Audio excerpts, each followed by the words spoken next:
We saw that the bourse was down yesterday, marginally once again, and they were saying it was a sense of profit takers back in the market. Is that the same thing today that's affecting the bourse? Thank you, Fenley. Yes, definitely, it's the same thing today. Market was actually, it kind of traded soft again today. The SI lost about 0.3% to close at 22,931 points, of course, which is still still down, comparing it to yesterday. And again, the market index equally closed down a bit. Today as well, it closed down by about 0.83%. But then some of the sectors, like the breweries industry, closed up slightly. But by and large, market was actually soft today. Then another thing is in terms of the volume traded. Volume actually went up slightly, about 9%, while value went up like 6%. Volume today, just like yesterday, was driven by activity in the shares of Zenith Bank, which actually constituted like a third of the total trades for today. Well, we have to take a look at some of the results that's coming out of Nigeria. Nestle came out with their earnings report. Did it exceed the expectations of the market? I didn't quite get that, please. Bunmi, Nestle came out with results, came out with their earnings report. Did it exceed expectations? Nestle's PAT was actually close to what we were expecting. The PAT was just slightly down, just like about 1% comparing it to our expectation.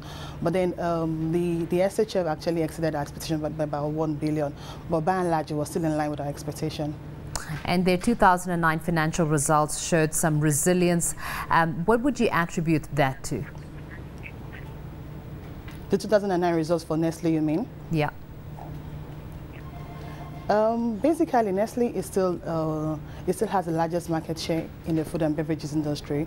So to a large extent, it still controls the market to a very large extent. And so to that extent, yeah, Nestle will still outperform some of its competitors in the industry. What's your outlook for Nestle? Outlook for Nestle is actually positive. We still expect increase in volumes. There's still so much demand for its products, like Milo and some other of its products as well. So outlook is still positive, and even in terms of its dividend payment, we still expect it to be quite high. Historically, it's been high. Actually, I think the payout has been about 80%, and we still expect that to continue. Let's move on to the construction industry. Costains West Africa PLC also came out with results. What do you make of them? Costains' Q2 results that was released was a bit disappointing.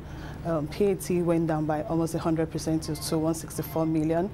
Actually, we are projecting about 300 million, for the full year 2010. Our view on Costains is still that it should be a hold for now.